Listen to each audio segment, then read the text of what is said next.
মানুষের বিপদ বলে আসে না। আল্লাহ তাআলা কার কখন বিপদ দেয় আমরা কেউ জানি না, একমাত্র আল্লাহ তাআলা ছাড়া। তাও আল্লাহর কাছে সন্তুষ্ট। আল্লাহ মনে করি আল্লাহ যা করে ভালোর জন্যই করে। আল্লাহর উপর ভরসা। হ্যালো এভরিওয়ান, আসসালামু আলাইকুম। কেমন আছেন সবাই? আশা করছি ভালো আছেন। আপনাদের তো ভালোবাসা, আমিও ভালো আছি। আমার আব্বা হসপিটালে ভর্তি ছিল।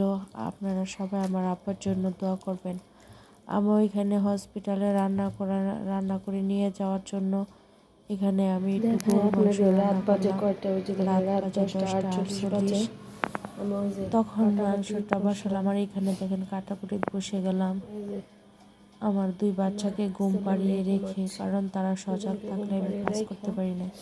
আমার 2 বাচ্চা ঘুমাচ্ছে, আমি এদিক দিয়ে কাটাকুটি করছি। ভেন্ডি কাটলাম আর ওই পাশে মাংস বসাই দিলাম, কারণ সকালে উঠে তো আর সবগুলো রান্না করে নেওয়া সম্ভব নয়। মাংসটা কষিয়ে রাখবো আর এগুলি কেটে কুটে রাখবো। জানেন, রাত 11:51 বাজে। আমি এখানে এই যে কাটাকুটি একদম কমপ্লিট করলাম। কাটাকুটি শেষ, সকালে রান্না বসাবো।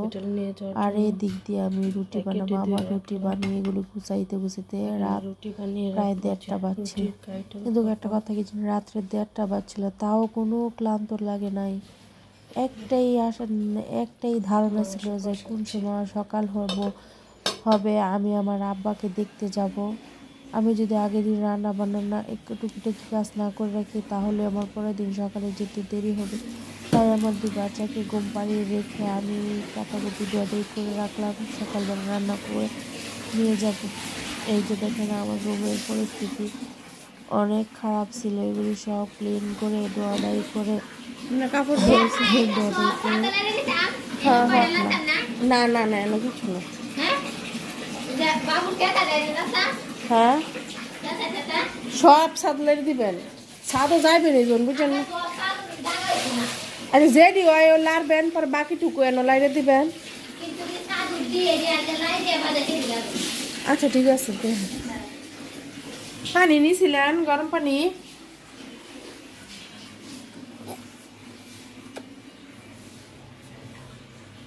আমার সব রুমে বেহাল পরিস্থিতি ছিল।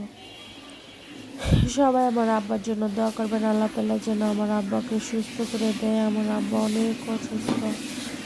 জানেন, যে মানুষটা আপনার একটা সেকেন্ডের জন্য বাড়িতে বসে থাকতো না, এই কাজ দেয় সেই কাজ, সারাদিন আমাদের পানি বর আছে ওইখানে আমার আব্বা সারাদিন কাজ করতো।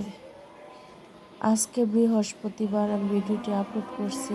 আমার এতটা খারাপ লাগতেছে, কারণ প্রতি শুক্রবার দিন আমার আব্বা নিজে পান ভাঙিয়া তারপরে বাজার নিয়ে বিক্রি করত। আজকে আমার আব্বা 1 সপ্তাহ যাবৎ বিছানায় পড়া। সে মানুষটা ঘর থেকে বাইরেতে পারে না, একটা সেকেন্ড ঘরের ভিতরে বসে থাকতো না। সেই বাজারে যাইতো, চা খাইতো। আমরা রাগারাগি করতাম যে আব্বা আপনি যান কেন, ঠান্ডা লাগবো, সে কত কথা বলতো। আর আজকে সে মানুষটা বিছানা থেকে উঠতে পারে না, সে কি কই যায়। সবাই আমার আব্বার জন্য দোয়া করবেন। আল্লাহ তাআলা যেন আমার আব্বাকে সুস্থ করে দেয়। আমার আব্বা ছাড়া আমাদের গার্জেন বলতে কেউ নেই, একমাত্র আমার আব্বাই। আমাদের ভাই নেই, কেউ নেই। আমরা বোনে আমাদের বট গাছের ছায়ার মতো, শুধু আমার বাবা মাই, আর কেউ নেই। সেদিক দিয়ে আমার মেয়ে বলতেছে 2 দিন যাবৎ কে খাবে। আমার আম্মু অসুস্থ, তাই রান্না বান্না কোনো কিছু আমি করতে মনে চাই না, রান্না করিও না। আমার মেয়ে পাগল বলেছে আম্মু কেক খাবো কেক খাবো, তাই আমার মেয়ের জন্য একটা কেক বানিয়ে দিলাম। যেরকম পারছি সেরকম। একটা কথা কি, বাচ্চারা দেখবেন বাড়িতে একটা জিনিস বানিয়ে দিলে তারা ওইটার প্রতি পাগল হয়, খুব খুশি হয়। আমার মেয়ে খুব খুশি হয়েছে, তাই তাকে কেক বানিয়ে দিলাম, সে খাচ্ছে। আজকের ভিডিওটি এ পর্যন্ত। কি সবাই ভালো থাকবেন, সুস্থ থাকবেন, আমার ভিডিওটির সাথে থাকবেন। আর আমাকে একটু সাপোর্ট করবেন।